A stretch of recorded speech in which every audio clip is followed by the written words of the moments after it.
we live in a world which is shaped socially, morally, and even politically by the mentality of Protestantism, and I will explain this. Because Protestantism denies the true nature of the Church as an infallible teacher and mediator between God and man, it adheres to the idea that each man in the pew is permitted and even intended by God to take up the Scriptures and interpret for himself what God means in a particular passage.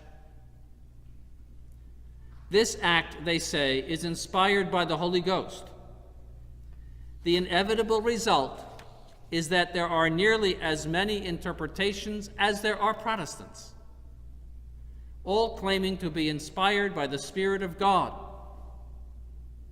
The obvious conclusion is that the same Spirit of God inspires different people with contradictory interpretations. This is absurd. It is absurd to any thinking person. But the disastrous effect in the mind of this principle of Protestantism is that truth is relative and not absolute. The Protestant agrees to disagree about the most important matters which affect mankind, the nature of God, the identity of the true Church of Christ, whether divorce and remarriage is permitted or not, whether Christ is truly present in the Eucharist or not. This mentality generates an attitude that the only thing that matters is what you think seems to be true for you. That it does not seem to be true for another is not important. You have your own set of truths. The person next to you has his own set of truths. That you disagree is not important. Truth is relative. Today we are horrified to see what is happening to our society, since we see falling down, crashing down, even the most fundamental truths of the natural order of morality. Things that we took for granted 50 years ago are now considered politically correct.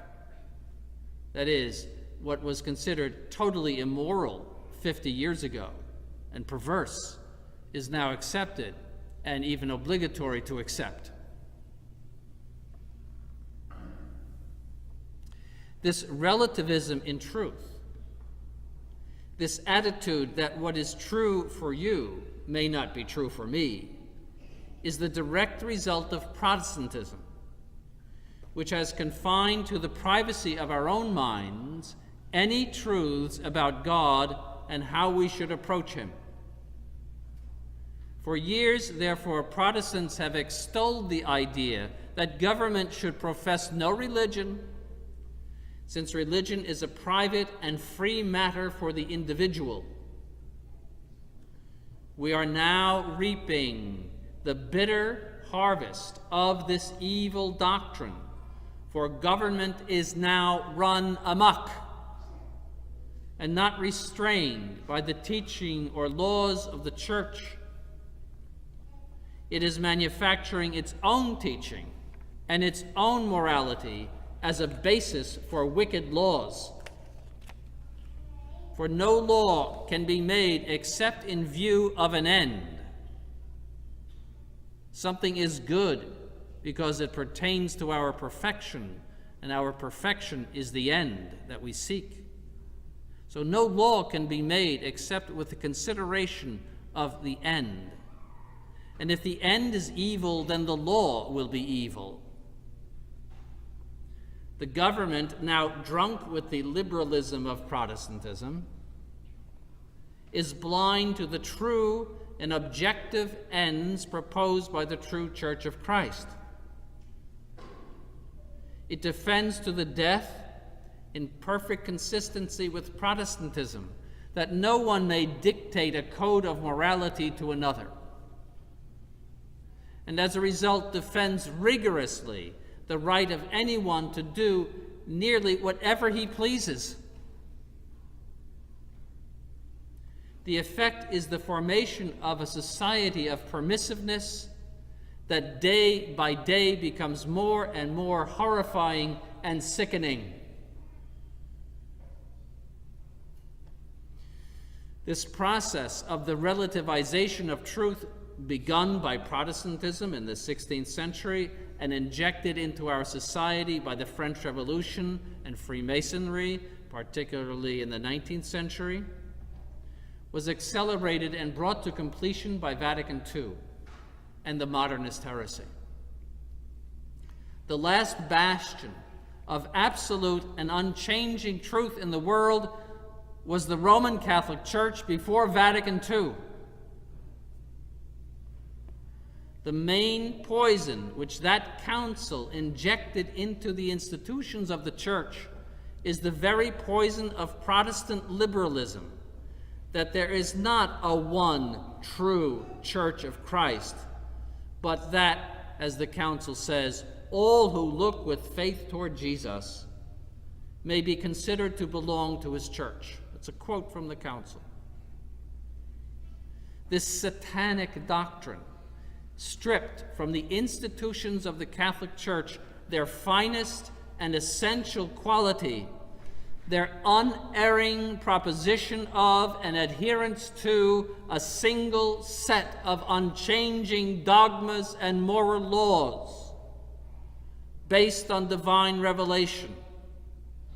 The Church before Vatican II was the rock that was not moved by any of the currents of the world.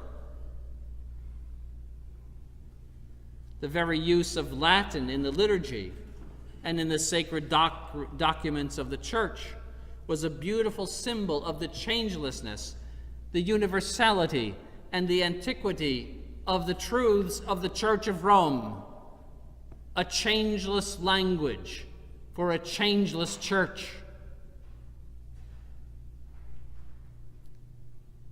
It is therefore meaningless and absurd and a useless endeavor to seek the Latin Mass in a religion which professes dogmatic pluralism and relativism.